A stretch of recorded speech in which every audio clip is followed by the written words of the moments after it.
오늘 소비자가 주목해야 할 핵심 보험 이슈 5가지를 짚어봅니다. 인사 생략하고 바로 시작하죠. 우리 청취자님들 지갑 지키는 게 우선이니까요. 네, 좋습니다. 오늘 우리가 다룰 자료들이 단순한 뉴스 브리핑이 아니죠. 그 방대한 정보 속에서 진짜 내 돈을 지키기 위한 실전 행동 지침을 뽑아내는 게 목표입니다. 맞습니다. 그래서 팩트, 지갑에 미치는 영향, 그리고 당장 해야 할 해결책, 이 3단계로 아주 꽉 짜서 해부해 볼 텐데요. 그 첫 번째 주제부터 아주 흥미롭습니다. 아, 실손보험 이야기죠? 네, 맞아요. 우리가 매달 내고 있는 17만 원짜리 실손보험료를 만약 내일 당장 2만 원으로 확 줄일 수 있다면 어떠시겠어요? 당연히 당장 스마트폰 켜고 갈아타야죠. 엄청난 혜택처럼 들리거든요. 그렇죠. 팩트부터 말씀드리면 1세대 실손 가입자가 5세대로 갈아타고 전환 할인까지 다 받으면 보험료가 무려 80% 이상 폭락한다는 겁니다. 근데 이거 좀 파헤쳐 봐야겠습니다. 80% 할인이라니 블랙 프라이데이 세일도 아니고 좀 의심스럽거든요. 네, 그게 아주 예리한 촉입니다. 여기서 흥미로운 점은 보험사가 왜 이렇게까지 파격적인 할인을 해주느냐는 거예요. 그러니까요. 약간 그 기본 요금은 엄청 싼데 영상 하나만 무심코 봐도 데이터 요금 폭탄 맞는 초저가 알뜰폰 요금제 같은 냄새가 나거든요. 무조건 싼 게 능사가 아니죠. 정확한 비유입니다. 5세대 실손보험 구조를 보면 큰 수술이나 암 같은 중증 질환 보장은 그대로 뒀어요. 이건 괜찮죠? 네, 큰 병 걸렸을 때 보장해 주는 건 다행이네요. 문제는 우리가 흔히 받는 도수치료, 비타민 주사 혹은 비급여 MRI 같은 비중증 비급여 보장을 대폭 축소했다는 겁니다. 아, 비급여라면 건강보험 안 돼서 환자가 전액 내야 하는 비싼 항목들 말씀이시죠? 맞습니다. 바로 이 비급여 항목에 이른바 할증 제도를 도입한 거예요. 쓴 만큼 내라는 거죠. 그럼 병원 자주 가는 사람한테는 재앙이 될 수도 있겠네요. 그렇죠. 평소에 도수치료 같은 걸 연간 300만 원 이상 쓰면 다음에 보험료가 최대 300%까지 꽁충 뜁니다. 300%요? 와, 아니 2만 원짜리로 싸게 갈아탔다고 좋아했는데 내년에 그게 6만 원, 8만 원이 될 수도 있다는 거잖아요. 네. 눈앞에 고정지출 줄이려다가 나중에 병원비로 수백만 원을 토해내는 역전 현상이 벌어질 수 있는 거죠. 아, 할인이 아니라 일종의 청구서 유예 조치였군요. 그럼 청취자분들을 위한 실전 행동 조언, 당장 뭘 해야 할까요? 당장 오늘 자신의 병원 이용 패턴을 냉정하게 복귀해 보셔야 합니다.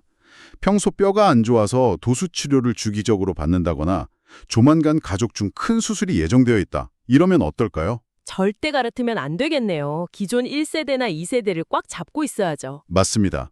현재 치료가 완전히 끝나고 앞으로 병원 관리를 크게 줄어들겠다는 확신이 들 때 전환해도 절대 늦지 않습니다. 네, 내 몸 상태 파악이 우선이다. 명심하셔야겠습니다.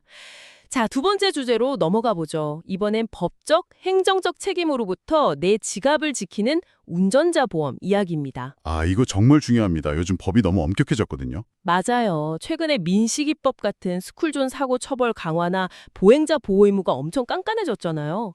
팩트는 이제 자동차 보험만으로는 형사처벌을 피할 수 없다는 겁니다. 네, 여기서 진짜 흥미로운 포인트가 나옵니다. 아까 그 자료 비유가 찰떡이더라고요.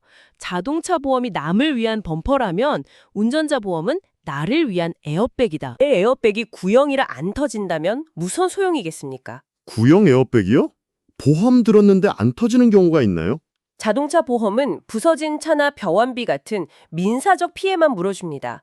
그런데 비 오는 날 스쿨존에서 속도를 살짝 냈거나 노란불에 교차로 진입하다 사고가 났다. 이게 12대 중과실에 포함되거든요. 12대 중과실이라고 하면 막 엄청난 범죄 같지만 사실 우리가 출퇴근길에 흔히 할 수 있는 실수들이잖아요. 맞아요. 그런 단순 과실만으로도 이제 수천만 원의 합의금과 벌금을 물어야 하는 형사적 책임을 집니다. 수천만 원이요? 와, 이건 지갑 털리는 수준이 아니네요. 그렇죠. 그런데 과거에 가입한 구형 운전자 보험은 이 높아진 합의금을 아예 커버를 못해요. 더 무서운 건 지급 방식입니다. 예전 상품은 후지급 방식이었어요. 후지급이요? 그러면 내 돈으로 먼저 합의금을 주고 나중에 보험사에 청구하라는 건가요? 정확합니다. 생돈으로 먼저 수천만 원을 피해자에게 줘야 하는 거죠. 아니, 당장 통장에 현금 수천만 원 있는 사람이 얼마나 돼요? 돈 못 구하면 구속되거나 빚더미에 앉는 거잖아요. 이건 에어백이 아니라 족쇄네요. 그러니까 청취자분들 지금 당장 증권권에서 딱 세 가지만 확인하십시오. 첫째, 교통사고 처리 지원금, 즉 합의금이 선지급되는 조건인지 보셔야 합니다. 선지급. 이 세 글자가 무조건 있어야 하는군요. 두 번째는요. 둘째, 변호사 선임 비용이 재판에 넘겨진 후가 아니라 경찰 조사 초기 단계부터 지원되는지 확인하세요. 아, 초기 진술이 중요하니까요. 당황해서 한마디 실수하면 끝이잖아요. 네, 맞습니다. 초기부터 변호사가 동행해야 방어권이 생깁니다. 마지막 셋째는 스쿨존 사고 벌금 한도가 최근 3천만 원까지 올랐는데 이게 증권에 반영되어 있는지 보셔야 합니다. 선지급, 초기 변호사 비용, 3천만 원 벌금 한도. 이 셋 중 하나라도 빠져 있다면 당장 보강하셔야겠습니다. 자, 다음 이슈로 가볼까요? 지금까지는 소비자가 억지로 방어벽을 쳐야 했다면 이번엔 반대로 보험사들이 스스로 성벽을 허물고 있는 트렌드입니다. 아, 시니어와 유병자 보험 시장의 변화죠. 이거 팩트가 아주 파격적입니다. 네, 하나손해보험은 치매 간병보험 병력 고지 기간을 5년에서 2년으로 확 줄였고요. KB손보는 암 항목만 확인해서 90세 어르신도 가입하게 해줬습니다. 동양생명은 무려 사망보험금이 매년 10%씩 복리로 늘어나는 종신보험을 냈어요. 7년만 유지해도 환급률 100%를 보장해주기도 하죠. 솔직히 저는 이거 보면서 되게 의심스럽더라고요. 보험사가 자선단체도 아니고 갑자기 90세 어르신한테 혜택을 막 퍼주는 진짜 이유가 뭡니까? 뒤에 꼼수 있는 거 아니에요? 이걸 좀 더 큰 맥락에서 연결해보면요. 고령화 시대라는 인구구조 변화 때문입니다. 보험사들의 절박한 생존 전략이죠. 아, 생존 전략이다. 젊어 건강한 사람만 받아서는 이제 장사가 안 된다는 뜻이군요. 맞습니다. 평균 수명이 늘어나서 80대도 예전 50대처럼 활동하시잖아요.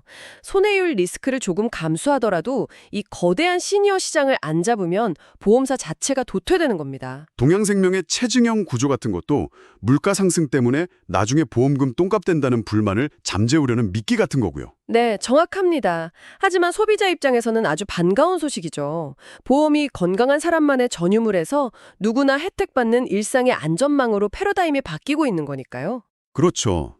그럼 여기서 실전 조언을 하나 드리겠습니다.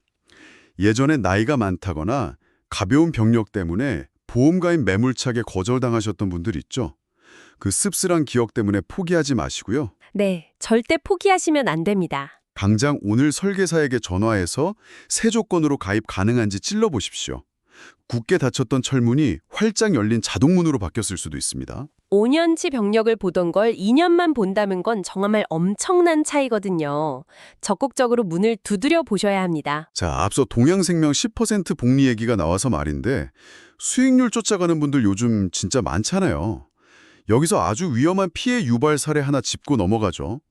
변액보험과 코스피 7000 시대 이야기입니다. 아, 최근 코스피 강세장 때문에 아주 문의가 폭주하고 있는 이슈죠. 팩트부터 말씀드리면 주식시장이 미친 듯이 오르니까 수익률 답보 상태인 변액보험을 덜컥 해지하고 직접 투자에 뛰어드는 가입자들이 급증하고 있습니다. 네, 아주 위험한 현상입니다. 근데 솔직히 코스피 7000 시대면 포모가 올만도예요. 주변에서 주식으로 돈 벌었다고 난린데 내 보험 펀드만 제자리 걸음이면 짜증나잖아요. 당장 깨서 직접 투자하는 게 더 현명한 거 아닙니까? 심정은 충분히 이해가 갑니다. 하지만 이건 아주 중요한 질문을 던지게 하는데요. 변액보험의 가장 무서운 함정을 간과하신 겁니다. 바로 사업비 차감 원리죠. 사업비요? 보험사가 떼가는 수수료 말씀하시는 거죠? 네, 우리가 매달 내는 100만 원이 다 주식에 투자되는 게 아닙니다. 가입 초기 7년에서 10년 동안은 보험사가 초기 사업비 명목으로 매달 10%에서 15%를 통째로 떼어가요. 헉, 그럼 100만 원 내면 85만 원만 펀드에 들어간다는 뜻이에요? 시작부터 마이너스 15% 안고 뛰는 거네요? 맞습니다. 그런데 겨우 1, 2년 붙고 주식장 좋다고 보험을 깬다.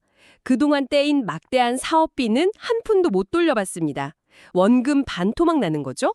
어우, 엄청난 손해네요. 더 끔찍한 건 이름표가 변액보험이잖아요. 해지하는 순간 나를 지켜주던 사망보장이나 암 진단금 같은 든든한 방어막이 싹 날아갑니다. 원금은 원금대로 까먹고 내일 당장 다치면 보상도 못 받는 보장 공백 상태가 되는 거군요. 진짜 이중고네요. 그렇습니다. 그래서 상승장이라고 섣불리 깨면 절대 안 됩니다. 그럼 남들 돈 버는 거 그냥 구경만 해요? 보험 안에서 할 수 있는 조치가 있을 텐데요. 있죠. 바로 펀드 리밸런싱입니다. 변액보험 안에 여러 개의 펀드가 바구니처럼 담겨 있거든요. 지금 당장 보험사 앱에 들어가서 내 펀드 라인업을 열어보십시오. 아, 펀드 종류를 바꿀 수 있나요? 네, 수익률이 바닥인 안전한 채권형 펀드 비중을 줄이고 지금 수익률이 좋은 주식형 펀드로 비중을 교체해 주시는 겁니다. 생각보다 간단하네요. 앱에서 터치 몇 번으로 무기를 최신형으로 갈아 끼우면 되는 거군요. 맨몸으로 밖에서 싸울 게 아니라. 정확합니다. 든든한 장갑차 안에서 안전하게 수익률을 높이는 안전한 방식을 택하셔야 합니다. 좋습니다. 자, 드디어 마지막 이슈네요. 방금 무겁고 해지하기 힘든 장기 상품 변액보험을 다뤘는데 이번엔 정반대로 완전 가볍고 트렌디한 초소액 미니보험 이야기입니다. 아, 요즘 정말 대세죠? 네, 여행 갈 때, 골프 칠 때, 건강검진 받을 때 딱 하루 이틀만 보장받는 미니보험이 유행입니다. 심지어 카카오톡으로 커피 쿠폰 보내듯이 지인한테 보험을 선물한대요. 1분 만에 가입이 끝날 정도로 아주 단순하죠? 그러니까요. 무거운 종신보험 대신 딱 필요한 것만 커피값으로 가입하니까 합리적인 것 같긴 해요. 근데 절차가 1분 만에 끝난다는 건 소비자가 꼭 알아야 할 중요한 내용들을 그냥 휙 넘겨버린다는 뜻 아닙니까? 방금 아주 치명적인 부분을 짚으셨습니다. 가입이 쉬워진 만큼 불안전 판매의 우려가 하늘을 찌릅니다. 역시 함정이 있었네요. 어떤 위험성이 있는 거죠? 아무리 소액이어도 본질은 냉혹한 금융상품입니다. 사고 났을 때 보험금이 안 나오는 면책조항이라는 사각지대가 약관 구석에 아주 촘촘하게 숨어 있어요. 면책 조항이요? 예를 들면 골프 치다 다쳤는데 특정 수행 각도는 안 된다거나 그런 건가요? 비슷합니다. 홀인원 축하금을 준다고 대문짝만하게 광고해놓고 약관을 보면 동반자 중에 프로 골퍼가 한 명이라도 끼어 있으면 무효. 이런 까다로운 조건들이 빼곡해요. 와, 1분 만에 가입하느라고 그런 걸 누가 꼼꼼히 읽겠어요. 카톡으로 선물 받았는데 나중에 보험금 청구하려니까 너 조건 안 맞아 하고 땡치는 거잖아요. 게다가 수리비의 상당 부분을 내가 직접 내야 하는 자기부담금 비율이 높은 경우도 많습니다. 시스템적으로 설계사가 경고해줄 기회마저 사라져버린 거죠. 지인한테 받은 커피 쿠폰은 깜빡해도 환불이라도 되는데 이건 위기 순간에 내 뒤통수를 치네요. 청취자분들, 결제 버튼 누르기 전에 당장 뭘 확인해야 합니까? 모바일로 휙휙 넘기시더라도 마지막 결제 직전에는 세부 약관, 특히 보상하지 않는 손해 항목을 매서운 눈으로 확인하십시오. 보상하지 않는 손해, 이 항목이 핵심이군요. 네, 소액 상품일수록 그물망에 구멍이 많습니다. 이 예외 조항을 완벽히 숙지하셔야만 진짜 나를 지키는 안전망이 됩니다. 결제 전 보상하지 않는 손해, 맨눈으로 확인하기. 꼭 명심하시기 바랍니다. 자, 이렇게 오늘 소비자가 주목해야 할 5가지 이슈를 아주 낱낱이 파헤쳐봤습니다. 실손보험 전환의 함정, 운전자 보험의 에어백 점검, 시니어 보험 문턱 넘기, 변액보험 리밸런싱, 그리고 미니보험 약관 확인까지요. 다루는 분야는 달랐지만 결국 전체를 관통하는 단 하나의 묵직한 결론이 나오네요. 네, 그래서 오늘 방송을 관통하는 원픽 메시지 전해드립니다. 보험은 가입할 때 10%의 주의가 필요하다면 유지하고 보상받을 때 90%의 냉철한 관리가 필요하다. 정말 뼈를 때리는 명언입니다. 마지막으로 우리 청취자님들께 도발적인 질문 하나 던지면서 오늘 시간 마무리하겠습니다. 만약 여러분이 가입한 보험 포트폴리오 전체가 내 재산을 지키기 위해 직접 고용한 보안 직원들이라고 상상해 보십시오. 그거 아주 무서운 상상인데요. 그렇죠. 지금 당장 그 직원들의 실적을 확인해 보세요. 매달 월급, 그러니까 보험료만 꼬박꼬박 챙겨가면서 위기 때는 뒤로 숨는 불량 직원입니까? 아니면 완벽하게 내 앞을 막아줄 최정의 엘리트 직원입니까? 오늘 배운 팁들로 그 직원들 성과 평가를 아주 날카롭게 해보셔야겠습니다. 맞습니다. 오늘 밤 여러분의 냉정한 평가가 미래 자산의 크기를 결정할 겁니다. 그럼 저희는 다음 딥다이브에서 더 날카로운 정보로 돌아오겠습니다. 모두 지갑 꽉 잠그시고 편안한 하루 보내십시오.